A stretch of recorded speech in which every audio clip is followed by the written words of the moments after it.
오늘 함께 나눌 말씀의 제목은 거라사의 귀신 들린 사람을 고치신 자유롭게 하신 예수라는 제목으로 하나님 말씀 함께 상고하고자 합니다. 네, 거라사 지역에 예, 거라사의 귀신 들린 사람을 그죠? 거라사의 귀신 들린 사람을 자유롭게 하신 예수라는 제목으로 우리가 하나님 말씀 함께 나누겠습니다. 예수님은 가시는 곳마다 복음을 전하셨습니다. 또 가시는 곳마다 하나님의 말씀을 또 가르치셨습니다.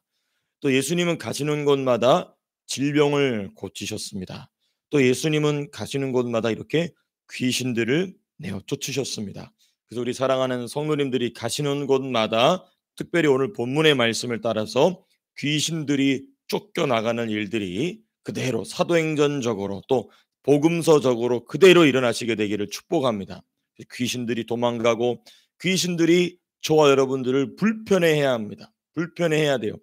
이 지역을 짓누르고 있는 마귀들이 저는 이 성경에 힌트가 나와 있지만 이 지역마다 다스리는 마귀들이 있습니다. 이거는 부인할 수 없어요. 부인할 수 없습니다. 그 지역마다 다스리는 예수 그리스도의 복음이 전파되지 못하도록 그 지역을 짓누르고 있는 악한 영들이 있습니다. 그 악한 영들이 짓누르는 핵심 포인트는 주로 교회들입니다. 근데 이제 우리 교회가 제가 기도하면서 느끼고 확인하는 것은 무엇인가? 마귀들이 불편해하는 교회입니다. 진리를 계속해서 진리대로 듣고자 사모하는 성도님들이 계속해서 모이고 있기 때문에 마귀는 굉장히 불편해합니다. 왜냐하면 숫자가 중요하지 않다는 걸 마귀도 잘 알아요. 적은 숫자라 할지라도 폭발력 있게 복음의 능력이 나타날 수 있다는 걸 마귀도 알기 때문에 우리 교회의 이 영적 싸움이 1년 동안 우리가 마귀를 막 이렇게 몰아세우는 이런 싸움을 해왔습니다. 근데 이제 마귀는 다시 이제 리바운드 해올 겁니다. 다시 도전해 오죠. 이때 우리가 이제 한 차원 더 높은 수준으로 나아갈 수 있는 기회를 주님이 그런 허용 가운데에 우리에게 주시는 것이죠. 그러니까 우리가 밀린다 이게 아니고 우리를 조금 더 높여 주시기 위해 조금 더 영적인 근육을 길러 주시기 위해 마귀들이 이렇게 발악을 해오는 것을 허용하시는 하나님의 마음이 저와 여러분들에게 공유될 수 있기를 축복합니다. 그래서 본문도 주께서 오늘 이렇게 거라사의 귀신 들린 사람을 자유롭게 하시는 말씀을 통하여서 우리가 그런 원리 가운데 선다면 능히 이기게 될 줄로 믿습니다. 자, 26절에서부터 29절을 보시게 되면 거라사의 귀신 들린 사람을 만나러 가신 예수님의 모습이 기록되어 있습니다. 26절 보면 그들이 갈릴리 맞은편 거라사인의 땅에 이르러 그렇죠? 이제 예수님과 그 제자들 일행들이 거라사 지방에 딱 들어간 것입니다. 그래서 그리고 딱 이제 예수께서 육지에 내리시자마자 그 도시 사람으로서 귀신 들린 사람 하나가 예수를 만나니 이 귀신 들린 사람의 모습을 누가는 몇 가지 한 세 가지 정도로 묘사하고 있습니다. 첫 번째, 귀신 들린 사람의 첫 번째 모습을 누가는 오래 옷을 입지 아니하였다라고 이야기하고 있어요. 그 사람은 오랫동안 옷을 입지 않았다. 옷을 어떻게 입지 않았는지 모르겠습니다. 완전히 벌거벗은 것인지 거의 벌거벗은 것에 가깝게 옷을 입지 않은 것인지는 알 수 없으나 그러나 우리가 옷을 입지 않았다는 것은 무엇이냐면 매우 부끄러운 모습으로 하고 있었다는 것입니다. 부끄러운 모습으로. 사람들 앞에서는 감춰야 될 부분이고 가려야 될 부분인데 그것을 아 이 가리지 않은 부끄러운 모습을 하고 있다는 것입니다. 자, 이와 같이 귀신이 사람 속에 들어와서 일할 때는요. 자기의 모습을 보지 못하게 합니다. 아주 중요해요. 자기의 모습을 보지 못하게 합니다. 성령이 오시면 무슨 일이 일어나죠? 자기 모습을 보게 하십니다. 그러니까 우리가 막 꺽꺽거리면서 울 수밖에 없어요. '야 내가 이렇게 더러운 죄인이었구나.'라는 이 도저히 감당할 수 없는 부끄러움이 밀려오기 시작합니다. 이 말할 수 없는 부끄러움, 이 말할 수 없는 두려움. '야 이 죄악의 문제를 도대체 어떻게 해결할 것인가.' 성령이 보여주시면 그런 거 성령이 우리 안에서 일하시면 그런 일이 일어난다는 것이죠. 그리고 나서 우리는 바로 누구를 보게 되냐면 우리 주 예수님을 보게 되죠. 근데 이 귀신 들린 사람 속에는요, 그 정도의 차만 있는 것뿐입니다. 이 거라사인의 모습은 아주 이 두드러지게 나타난 것뿐이지, 그 안에서 귀신이 일하는 가장 중요한 이유 중에 하나가 뭐냐? 사람이 자기 모습을 보는 순간 누구를 찾냐면 그 자기 모습을 찾을 구원자를 찾습니다. 그렇기 때문에 바울이 뭐라고 얘기하냐면, 이 세상 신이 그 사람 이 세상 신이 사람들의 눈을 뭐하게 하여 어둡게 하여서 누구를 못 보게 하느냐? 하나님의 영광을 보게 하는 그 예수 그리스도의 얼굴의 광채의 빛을 못 보게 한다고 얘기하고 있어요. 그 귀신하는 일하는 것이죠. 이와 같이 예수 믿지 않는 사람뿐만 아니라 예수 믿는 사람 속에서도 얼마든지 이런 일이 일어날 수 있다. 얼마든지 일어날 수 있다. 목사부터. 그러므로 목사가 기도하다가 내가 내 모습을 보는 것에 대하여서 상당히 어떤 조금이라도 문제가 생기면 바로 영적인 싸움을 싸워야 됩니다. 아, 이거 귀신이 또 어떻게 틈탔구나. 내가 대화하는 가운데에, 내 감정 가운데에, 내가 눈으로 쳐다본 무엇인가 순간 가운데에 이 악한 영이 들어왔구나. 영락 없습니다. 이렇게 깊이까지 저와 여러분들의 모습을 성령으로 조명하실 수 있게 되기를 축복합니다. 이때 핵심이 뭐냐? 예수의 빛이 성령으로 비춰짐으로 점점 자기의 모습을 더욱 깊고 넓게 보게 되는 것이 신앙생활입니다.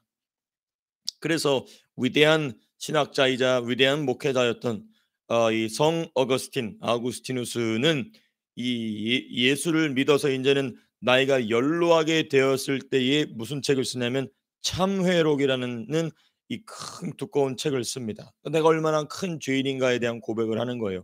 그 사람은 이제 그 당대의 복음을 책임진 사람입니다. 전 세계의 복음이 퍼지는 일을 위하여 주께서 세우신 기둥과 같은 사람이었는데, 말년이 되어서 무엇을 쓰냐면 참회록을 씁니다. 자기의 죄인된 모습을 점점 깊이 발견하게 되는 것이죠. 이게 이제 예수 믿는 사람의 아주 중요한 모습이고, 이것을 우리 본문을 따라 본다면, 야, 그러니까 우리의 이 영적인 싸움, 악한 영들과의 싸움은 죽음의 순간까지 가는 것입니다. 죽는 순간까지 하나님이 우리를 부르시는 순간까지 이 줄을 놓치지 않게 되시기를 축복합니다. 너무너무 중요한 모습이죠. 두 번째, 이 귀신 들린 사람의 두 번째 모습을 누가는 어떻게 기록하고 있느냐? 집에 거하지도 아니하고라고 되어 있습니다. 집에 거하지도 아니한다. 이 집에 거하지 않는다라는 말은 무슨 말이냐면 가족과의 관계가 무너져 있다는 것입니다. 우리 인간 관계가 아무리 무너져도 사람은 그래도 가족끼리의 관계는 그래도 유지하게 됩니다. 그렇죠? 자, 그런데 귀신이 그 속에 들어가 일하는 사람의 특징은 뭐냐? 가족과의 관계마저도 끊어버립니다. 그 귀신이 하는 일이에요. 악한 귀신이 그 안에서 그 사람의 인생 자체를 불행으로 넣어버리는 것입니다. 불행으로 집어넣어 버리는 것이죠. 귀신이 사람 속에서 이와 같이 가족 관계마저도 끊어버리게 한다는 것은 일반적인 모든 인간관계를 끊어져 버리게 한다는 것입니다. 왜 그럴까? 마귀는 왜 이런 일을 할까요? 그 단순하게 보게 되면은 그 사람의 인생을 불행하게 만들고 저주로 가득한 인생을 만들게 하고 또 다른 누군가의 인생을 다시 그와 같이 만들기 위한 목적도 있지만은 제일 중요한 건 뭐냐? 복음을 받아들이지 못하게 하기 위해서 그렇습니다. 사람은 반드시 관계를 통하여 복음을 받아들이게 되어 있어요. 근데 그 관계를 끊어버림으로써 귀신들은 그 사람 자체가 아예 복음으로 회복될 수 있는 기회 자체를 차단시켜 버리는 것이죠. 그래서 관계가 끊어진다. 그러니까 우리가 예수를 믿으면서도 참 이게 중요합니다. 우리가 예수를 믿으면 믿을수록 우리의 관계는 깊고 넓어져야 합니다. 일단 깊어져야 돼요. 깊고 넓어져야 돼요. 그러니까 우리가 지금 기독교인 수가 많지 않지만은 우리가 우리의 관계가 더욱 주 안에서 깊어짐으로써 이 깊어진 관계를 주께서는 그냥 내버려 두지 않습니다. 그걸 확장하기 시작하십니다. 왜냐? 깊어졌기 때문에 여기에 와서 사람이 붙으면 흔들리지 아니하고 오히려 변화받기 때문에 관계가 성령 안에서 진리 안에서 또 영적인 싸움을 함께 싸우는 그 이 전쟁터에, 제가 전쟁 영화를 참 좋아합니다. 역사를 좋아하다 보니까 실화에 일어났던 거기 보게 되면은 저는 거기에 깊이 빠져들어요. 제가 마치 2차 세계대전의 마지막 전투 현장에 가 있는 것만 같이 이렇게 빠져듭니다. 거기서 뭘 느끼게 되느냐?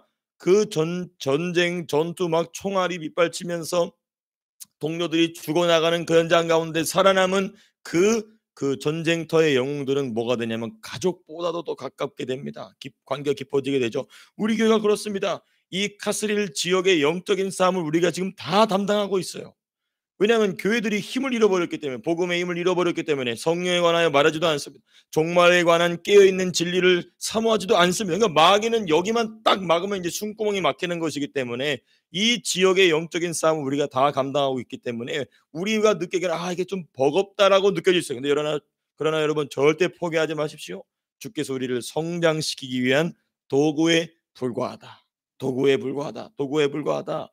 근데 이와 같이 우리로 하여금 이 영적인 깊이 안으로 들어가게 하셔서 또 다른 누군가가 이 자리에 들어왔을 때에 이 악한 영들로부터 해방을 얻게 하고 진리 안으로 쑥 들어오게 되는 것이죠. 그래서 주께서는 이 귀신은 이걸 알고 있기 때문에 모든 인간 관계를 망쳐놓거나 그 인간 관계를 매우 얕게 언제라도 끊어버릴 수 있는 인간관계 수준으로 만들어버린다는 것입니다. 이게 참으로 이게 귀신이 하는 일이 이렇게 사악합니다. 사악하죠. 세 번째 이 귀신 들린 사람의 세 번째 모습은 뭐냐? 무덤 사이에 거하는 자다라고 돼 있어요. 27절 보시게 되면 그렇죠? 27절 마지막에 무덤 사이에 거한다. 이 사람은요 산자가 아닌 죽은 자들의 장소입니다. 무덤은 어떤 장소냐? 산자의 장소가 아니라 죽은 자들의 장소입니다. 즉 이 사람은 귀신은 사람 속에서 죽음의 장소로 사람을 끌어갑니다. 생명을 얻을 수 있는 장소에서 멀어지게 하죠. 하나님의 예수 그리스도의 생명이 공급이 되는 장소로부터 멀어지게 합니다. 참 중요합니다. 그러나 성령은 어떤 일을 하시죠? 성도 안에서 생명을 얻을 수 있는 장소로 이끌어 가십니다. 그게 어디입니까? 예수의 몸된 교회입니다. 예수의 몸된 교회 안으로 성령은 이끌어 가신다는 것입니다. 귀신은 뭘 하냐? 그 성령의 역사를 회방하기 위해서 사람 속에서 계속하여서 교회 밖으로 뛰쳐나가게 하는 것이 바로 이 귀신이 하는 일이다. 예. 무덤 사이에 거하는 사람, 어느 누구도 이 사람을 관리할 수 없게 되는 것이죠. 귀신이 그 사람을 짓눌러 버리는 아주 비참한 상태에 빠지게 됩니다. 자, 이게 이제 귀신 들린 사람의 모습이고요. 그 다음에 이 예수님을 만나자마자 이 귀신 들린 사람의 행동이 있습니다. 사실상 이건 귀신의 행동이죠. 28절 보시면 이런 표현이 있습니다. 예수를 보고 부르짖으며 그 앞에 엎드려 큰 소리로 불러 이르되, 중요한 세 가지 이야기를 합니다. 첫 번째 이야기는 뭐냐? 이 귀신 들린 사람은 예수님을 처음 뵙는 것이지만 이 사람 속에 있는 귀신은 예수님을 단번에 알아봅니다. 그 단번에 알아보면서 뭐라고 얘기합니까? 지극히 높으신 하나님의 아들 예수여. 이거를 누구에게 알려주려고 오셨냐면 사람에게 알려주려고 오셨습니다. 예수님이 하나님의 아들이고 그리고 우리 모든 인류의 구원자라는 사실을 알려주려고 오셨는데 귀신은 이미 알고 있다는 거예요. 귀신은 이미 너무나 예수님을 잘 알고 있었다는 것입니다. 자, 근데 그 다음이 중요해요. 예수님이 지극히 높으신 하나님의 아들이시면서 모든 인류의 구원자 되시는 분이심을 명확하게 알았지만 두 번째 뭐라고 얘기하냐면 나와 무슨 상관이 있나이까 28절에서 이야기합니다. 나와 무슨 상관이 있나이까. 여러분, 이 우주 안에서 또 지옥이나 천국이나 모든 영적 세계 안에서 예수와 관련이 없는 존재는 없습니다. 눈에 보이지 않는 먼지들까지도 예수의 입김으로 생겨난 모든 피조물입니다. 그러므로 이 귀신도 원래는 하나님이 깊은 뜻을 가지고 창조하신 천사들이었어요. 그 예수님과 관계가 없을 수가 없죠. 그런데 이 귀신은 뭐라고 했냐면 나와 무슨 상관이 있나이까 라고 얘기해요. 왜 상관이 없습니까? 당연히 깊은 관련이 있죠. 그러니까 이 귀신의 특징은 뭐냐? 창조주이신 예수님과의 관계성을 끊어버립니다.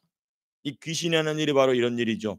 귀신이 사람 속에 들어와서 정도의 차이만 있을 뿐이지 그 방향은 다 똑같기 때문에 그것은 저주로 향하는 일입니다. 정도의 차이만 있을 뿐이지 예수 그리스도와의 관계를 끊어버린다. 이 말이 뭐냐면 불신자는 물론이거니와 자신의 삶을 누구를 위하여 사용하느냐를 통하여 드러나요. 예수 믿는다 할지라도 자신의 삶을 누구를 위하여 사용하느냐를 보게 되면 이 사람이 예수님과의 어떤 관계성을 가지고 있느냐를 우리는 보게 되는 것입니다. 그러니까 우리가 이 진리를 깊이 있게 살펴보면 살펴볼수록 사실 우리의 삶은 내 삶을 내 마음대로 할 수 있는 것이 그렇게 많지 않다는 것을 우리는 발견하게 됩니다. 오직 누구의 뜻에 의하여? 주의 뜻에 의하여. 그러므로 저와 여러분들은 주의 뜻 안에서 자유하실 수 있게 되길 바랍니다. 이게 이제 이 부분을 받아들이지 못하게 되면 내가 너무 이 억압받는다라는 이 생각을 갖게 돼요. 그렇죠? 근데 그 억압받는다라는 생각을 지금 오늘 본문을 보니까 누가 가지고 있는 겁니까? 귀신이 가지고 있는 생각이에요. 그러니까 제가 여러분들 다 귀신 됐다는 얘기가 아닙니다. 그런 생각을 누가 가장 대표적으로 두드러지게 하고 있느냐? 귀신이 그렇게 한다는 겁니다. 그러니까 우리가 어떤 사람은 주 안에서 거함으로 기쁨으로 주의 뜻을 하는데 나도 예수 믿는 사람인데 어떤 경우에 있어 내가 이거 좀 억압 이런 내가 너무 이 자유를 경험하지 뭐 이런 마음이 있다는 것은 우리의 삶의 관계성을 뭐 귀신들을 이렇게 심각하게 생각할 필요는 없고요. 이 내가 주님과의 관계성에서 원수에게 내가 밀리고 있는 부분이 있구나. 내가 속고 있는 부분이 있구나. 그걸 예수님의 이름으로 명함으로 쫓아냈으면 되시는 일이죠. 근데 이렇게 보게 되면 이 귀신이 하는 일은 예수님과의 관계성을 끊어버린다. 그다음 세 번째 뭐라고 귀신이 말하냐면 나를 괴롭게 하지 마옵소서라고 이야기합니다. 귀신은요 예수님을 괴롭히는 분으로 인식합니다. 예수님은 어떤 분이십니까? 본래 치유하시는 분이시죠. 우리를 자유롭게 하시는 분이십니다. 복 주시는 분이십니다. 은혜를 주시는 분이시고 천국으로 우리를 이끌어 가시는 분이 바로 우리 주님이시죠. 그런데 귀신은 예수님을 자기를 해롭게 하는 분으로 괴롭게 하는 분으로 인식합니다. 마찬가지로 귀신이 사람 속에서 어떤 마음을 일으키냐면 예수님과 동행하는 것을 자기의 것을 잃어버리는 것으로 자기의 것을 손해 보는 것으로 그렇죠. 자기를 괴롭히는 그렇죠? 자기를 예수님과 동행하면 내가 내 인생을 손해 본다. 이득이 없다라는 것으로 착각하게 만든다는 것이죠. 그러나 성령은 어떤 일을 하십니까? 예수를 위하여 살면 살수록 우리에는 한 번 심고 두 번 거두는 놀라운 축복 안으로 들어가게 되는 것입니다. 한 번 심고 두 번 거두는 축복으로 들어가게 된다는 것이죠. 자, 그리고 나서 이제 30절에서부터 33절에 보게 되면 귀신이 쫓겨나게 됩니다. 귀신이 쫓겨날 때 우리 주님이 두 가지 중요한 일을 하십니다. 우리가 누가복음을 나중에 또 자세하게 공부할 때 더 깊이 살펴보겠지만 예수님이 두 가지 일을 하십니다. 먼저 30절을 보게 되면 이런 말씀을 하시죠. 주님 무슨 일 하시냐면 내 이름이 무엇이냐라고 물어보세요. 자, 그럼 왜 우리는 이 예수님의 질문에 관하여서 우리는 좀 깊이 있게 묵상할 필요가 있습니다.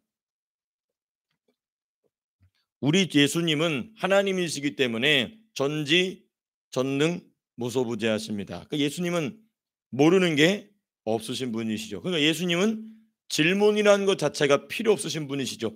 예수님은 항상 답이십니다. 그렇죠. 모든 걸 알고 예수님은 우리의 모든 문제의 답이세요. 답이 되시는 분이 질문을 하신다. 굉장히 역설적이고 무엇인가에게는 깊은 의미가 있다는 겁니다. 자중히 이 부분을 우리가 성령으로 깊이 조명할 수 있길 바랍니다. 예수님이 질문을 받으시는 분이신데 그것도 질문의 대상자가 누구죠? 사람도 아니고 귀신이에요.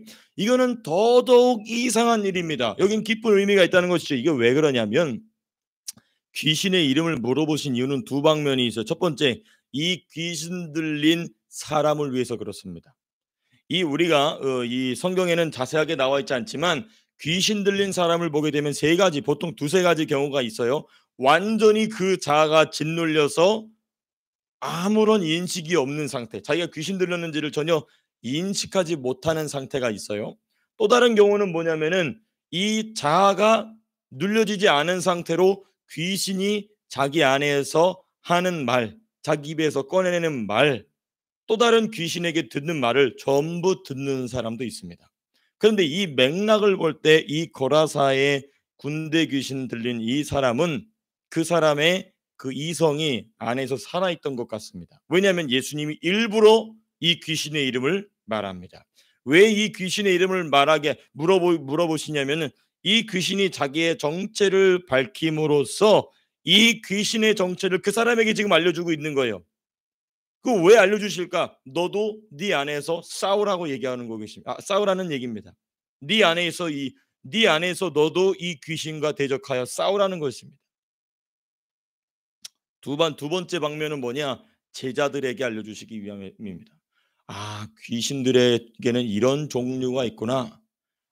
귀신들의 종류는 무궁무진까지는 아니지만은 어마어마하게 많구나라는 것을 이것을 이 제자들에게 알려주고 계신 것입니다. 여러분 우리가 귀신들의 종류와 일이 모두 다르다는 것을 우리는 명확하게 알아야 됩니다. 우리가 그걸 막 다 찾으러 다닐 필요는 없지만 귀신은 이와 같이 왜냐하면 이 세상에 존재하는 죄악이 얼마나 많습니까? 그렇죠? 그 얼마나 많은 그 죄악의 종류만큼 귀신은 일하는 겁니다. 그러니까 자기의 영역이 다 있는 거예요. 그 영역이 있음을 주님이 지금 이 거라사의 귀신 들린 사람과 이 모습을 지켜보고 있는 제자들에게 가르쳐 주고 계신 거예요. 이와 같이 귀신들은 여러 종류가 있다. 여러 분야에서 귀신은 일한다. 이 귀신이 일으키는 죄와 생각과 감정과 행동을 파악함으로써 우리의 영적인 싸움을 보다 더 구체적으로 만들고 계신 것이죠. 나아가서 이 귀신이 언제 어느 시점에 그 사람 안에 들어왔느냐 이 부분을 파악하게 하는 것입니다. 여러분 이게 참 중요합니다. 어느 시점에 귀신이 들어왔는지를 아는 것.